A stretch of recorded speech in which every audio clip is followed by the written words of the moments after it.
The air inside the mountain had not moved since the year 1524. It was a heavy, stagnant pocket of time, tasting of cold stone, dried resin, and the faint, metallic ghost of oxidized copper.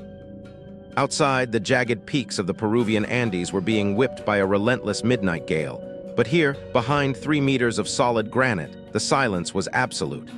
Dr. Elias Thorne, a lead archaeologist from the Smithsonian, held his breath as the hydraulic microjack hissed.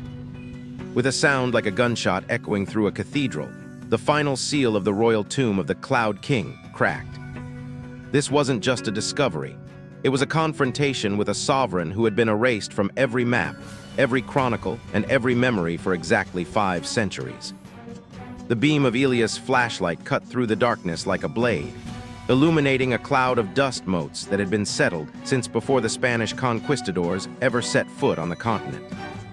Beside him, Maria, a local historian whose ancestors had whispered legends of this hidden sun, gasped.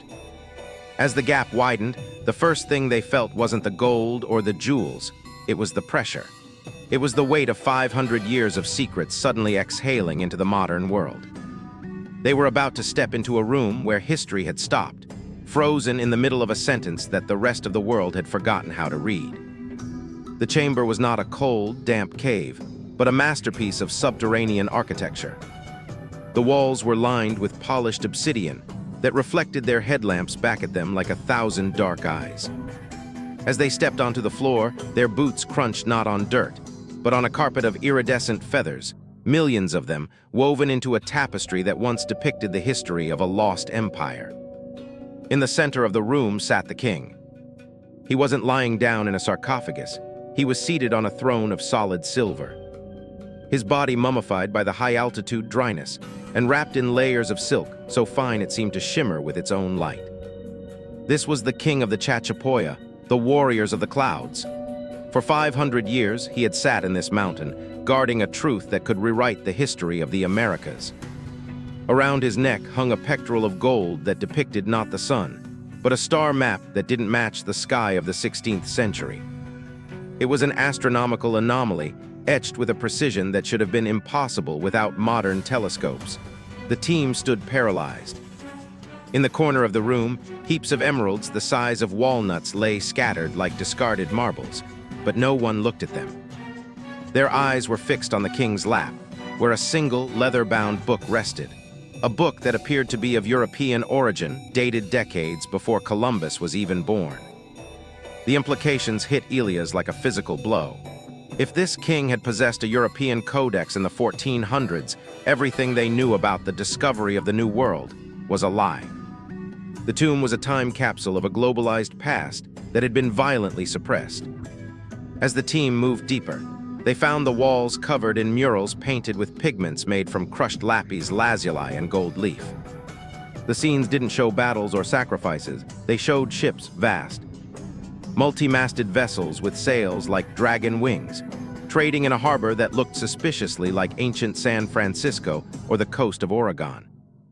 The air grew colder as they approached the throne. The king's face was covered by a mask of beaten gold, his eyes represented by 2 massive, flawless diamonds. But it was his hands that caught Maria's attention.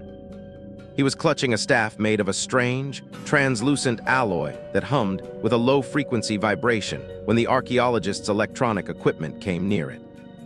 It wasn't magic.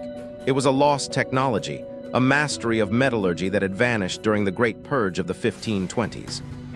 Suddenly, the silence was broken by the frantic beeping of a carbon dioxide sensor. The introduction of fresh oxygen was beginning to trigger a rapid chemical reaction. The feathers on the floor were curling, turning to gray ash before their eyes. The vibrant murals were beginning to flake. "We have to document everything now," Elias whispered, his voice cracking with urgency. They began a frantic dance of high-resolution LiDAR scanning and multispectral photography. Every second was a battle against the inevitable decay that comes when the present touches the past. Among the treasures, they found a secondary chamber, a library. It wasn't filled with paper, but with Khipus, the knotted strings used by Andean cultures to record data. However, these Khipus were different. Instead of wool, they were made of thin gold and silver wires. As Elias ran his fingers, encased in nitrile gloves, over the knots, he realized these weren't just accounts of grain or soldiers. They were complex mathematical formulas. The Cloud King wasn't just a ruler. He was a scientist king, presiding over an enlightenment that the rest of the world had missed because it was buried under the weight of colonial conquest. As the night wore on, the team discovered the most shocking artifact of all. Tucked behind the throne was a small, lead-lined chest.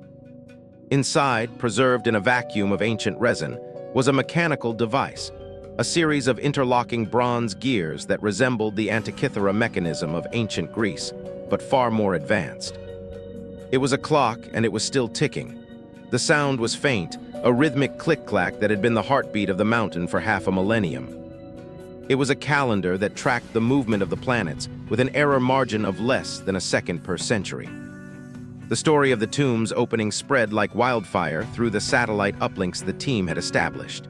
By dawn, the world was waking up to news that would change textbooks forever. The tomb of the Cloud King revealed a civilization that had mastered the oceans, the stars, and the very elements, only to choose isolation when they saw the shadows of greed approaching from the east. They hadn't been conquered. They had hidden themselves, leaving behind a map for a future generation that might be wise enough to handle their knowledge. As the sun rose over the Andes, hitting the entrance of the tomb, a single beam of light traveled down the long, obsidian hallway. It hit the diamond eyes of the king, reflecting a blinding, white light that filled the chamber. For a moment, the king seemed to breathe, the light dancing across the gold mask. It was a final, silent greeting from the 16th century to the 21st. The team stepped out of the mountain, exhausted and transformed. They had entered seeking gold and fame, but they left with the heavy, beautiful burden of a restored history. The royal tomb was open, the 500-year silence was over, and the world would never look at the horizon the same way again. The transition from the silence of the tomb to the roar of the modern world was violent. Within 48 hours of the seal being broken, the quiet Peruvian village at the base of the mountain had been transformed into a high-tech fortress. Black SUVs with tinted windows hummed alongside traditional llama caravans. The Smithsonian had sent a second team of conservators, but they weren't alone. Representatives from the United Nations, specialized artifact recovery units from the Peruvian government, and a swarm of international journalists had descended like locusts. Doctor. Elias Thorne sat in a temporary command tent, his eyes bloodshot from lack of sleep. On the monitor in front of him was a 3D rendering of the Cloud King's clock. Beside him, Maria was staring at a high-resolution scan of the leather-bound book. "It's not just a book, Elias," Maria whispered, her voice trembling. "It's a diary, but the language. It's a hybrid. It's Old Norse mixed with a dialect of Quechua that hasn't been spoken since the dawn of the Inca Empire." The anatomy of an anomaly, the scientific community, was in an uproar. In London, Paris, and New York, historians were arguing so fiercely that academic journals were being rewritten in real time.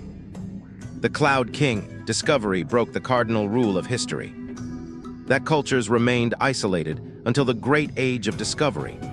The artifacts were analyzed with carbon-14 dating and X-ray fluorescence. The results were impossible yet undeniable.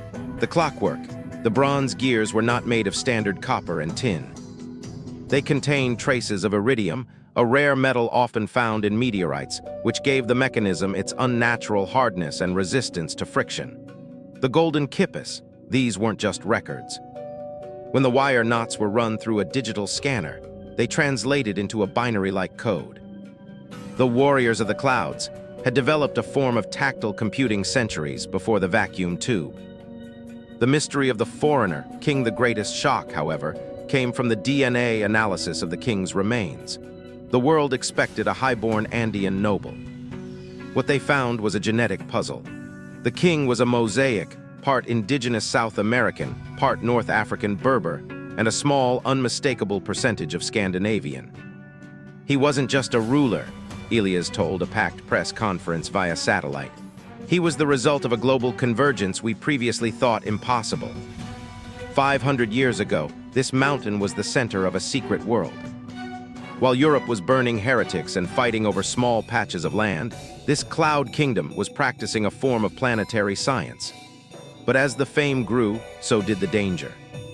In the shadows of the global spotlight, a different kind of interest was brewing. A private aerospace corporation, Ether-X, had noticed the humming staff the king held.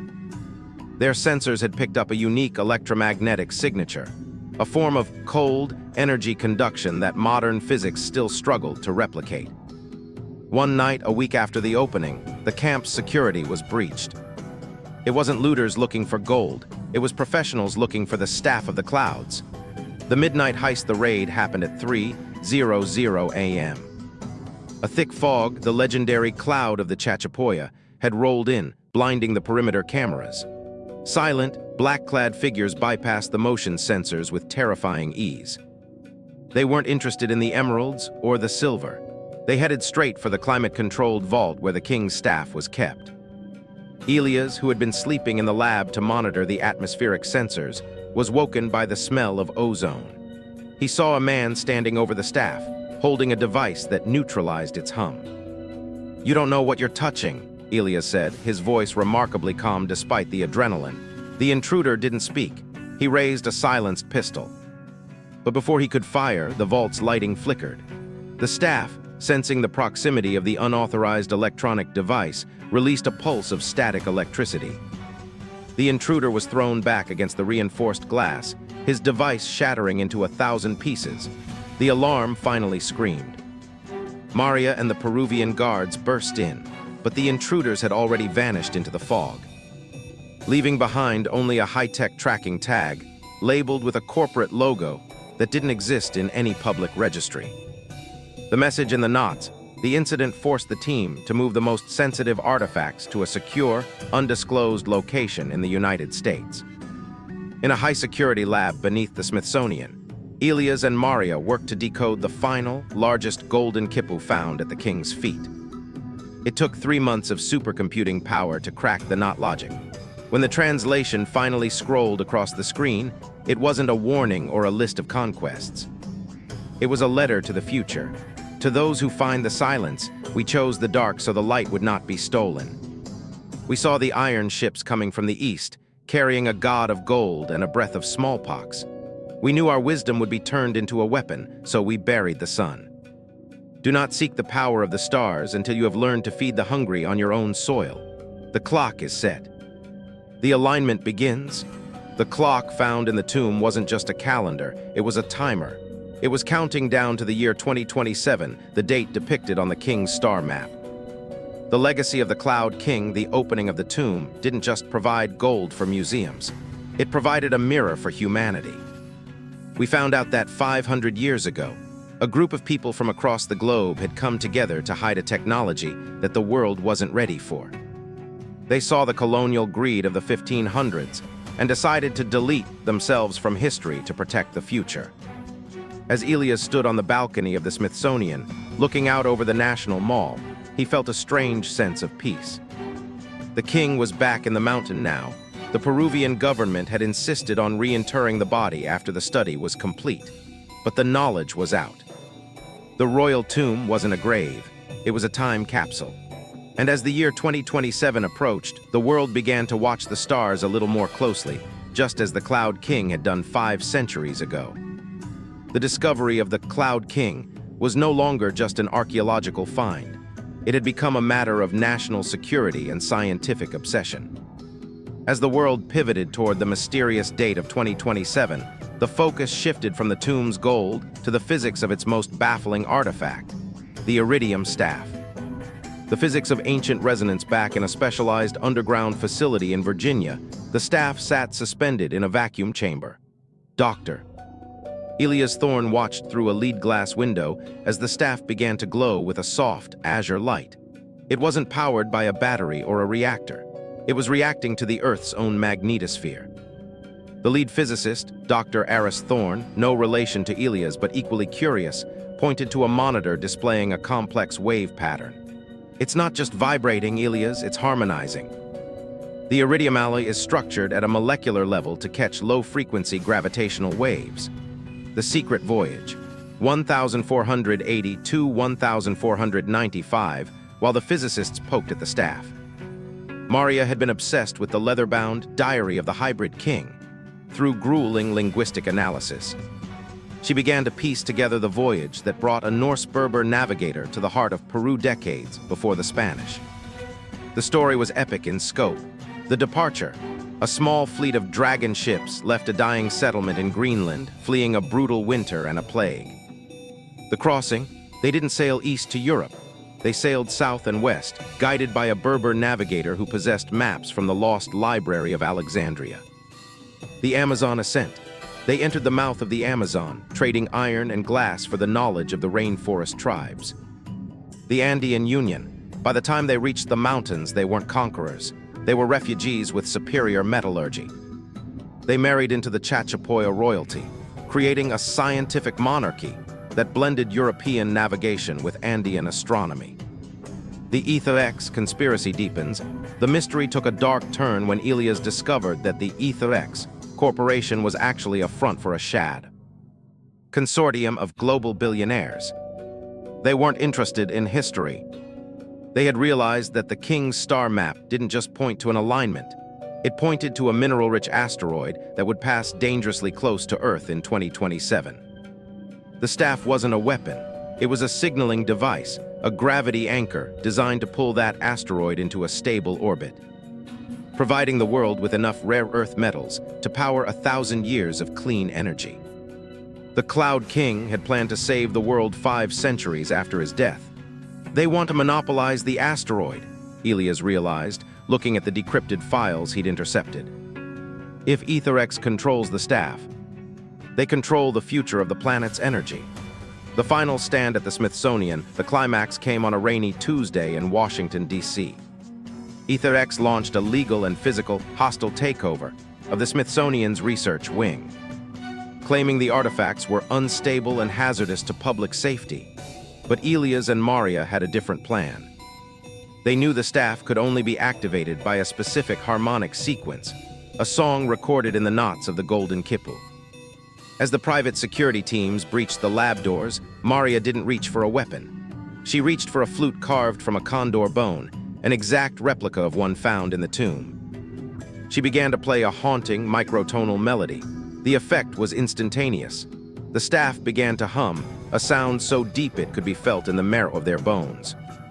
The lights in the facility didn't just flicker. They stabilized into a brilliant, pure white. The security team's electronic weapons jammed, their circuits fried by a localized EMP, electromagnetic pulse, that left humans unharmed but rendered their technology useless. The King's last guard, Elias whispered. The 2027 alignment today, the royal tomb of the Cloud King stands empty.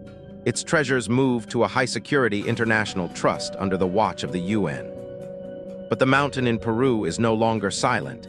Every evening at sunset, the locals say they hear a faint humming coming from the granite peaks.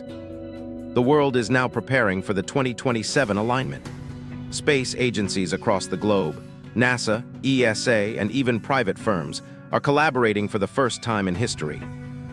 Guided by the mathematics found on a gold pectoral and a set of knotted strings. Elias and Maria still work together, but they've moved their headquarters back to the Andes. They realized that the royal tomb wasn't just a place of the dead, it was a classroom for the living. The king had waited 500 years for us to be smart enough to open the door, and just barely we had made it. The history books have been rewritten. We now know that the world was connected long before the age of empires. And as we look toward the 2027 asteroid, we don't see a threat.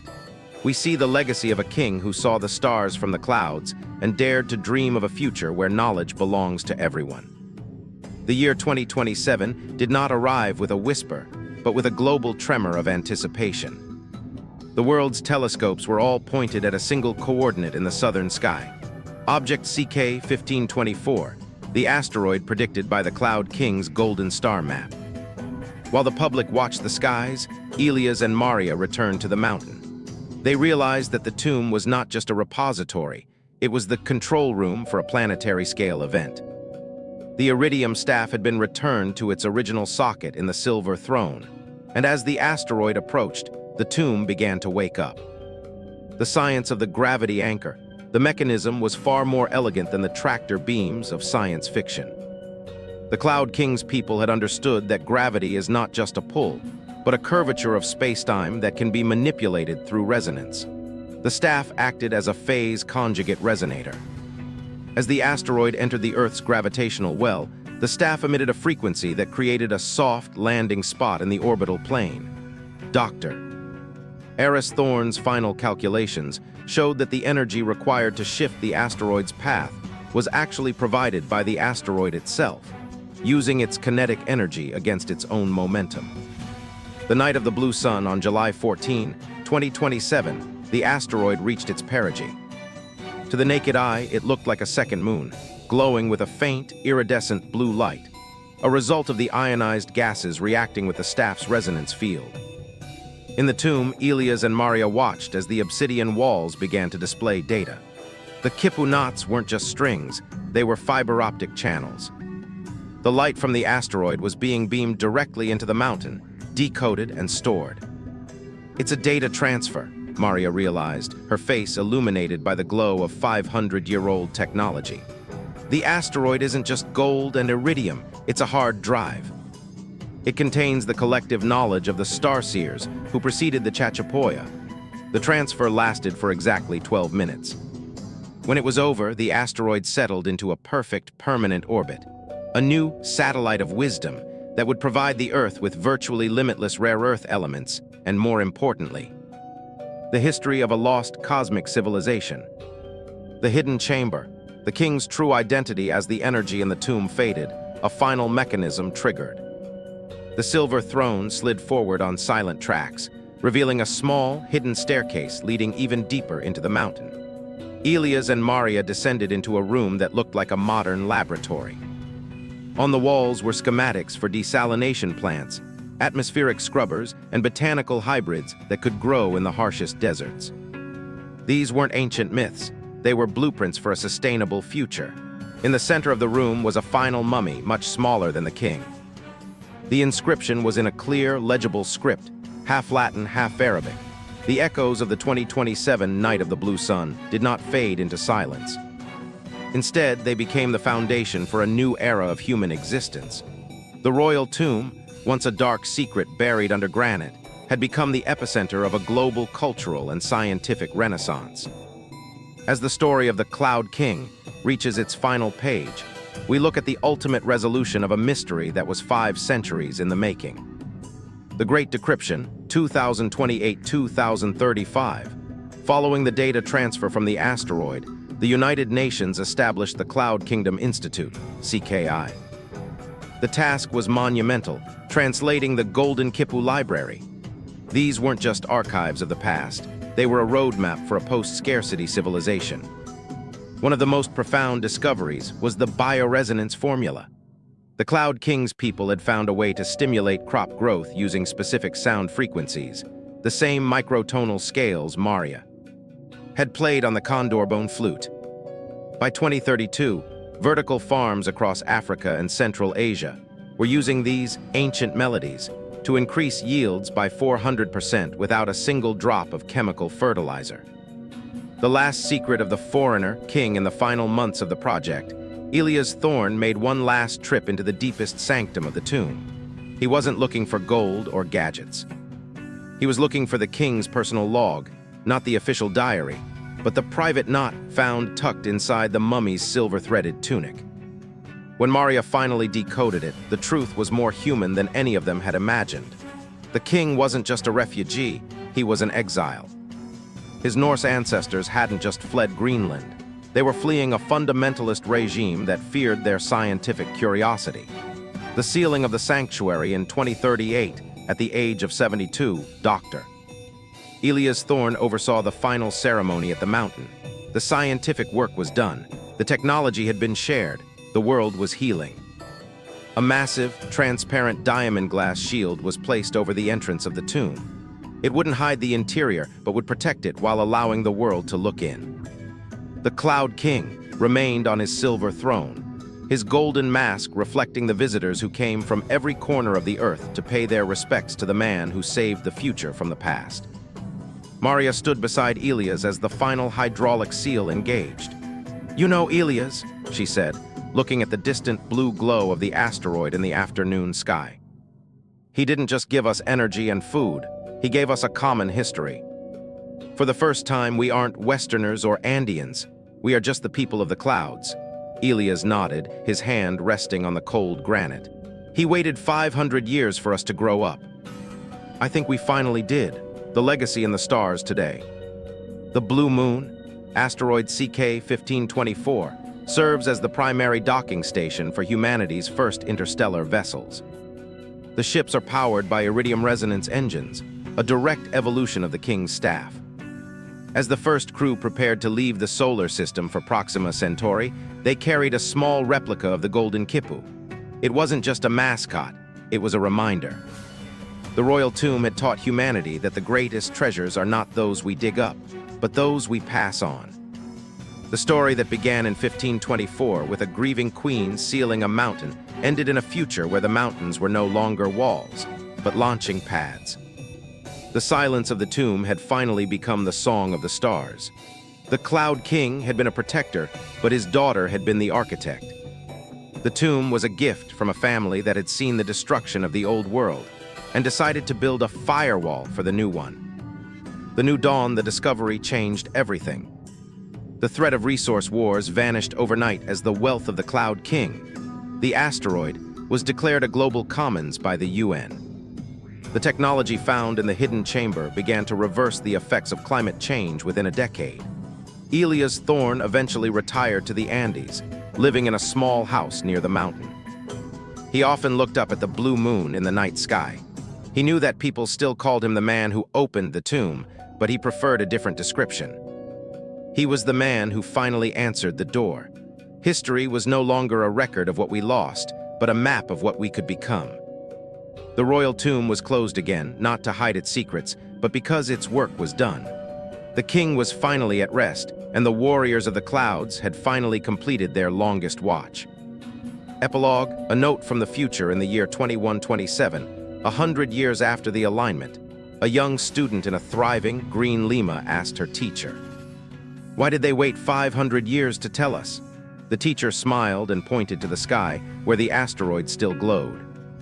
"Because," the teacher said, "wisdom is like a mountain. You can't see the top until you've done the hard work of climbing the base." Thanks for watching.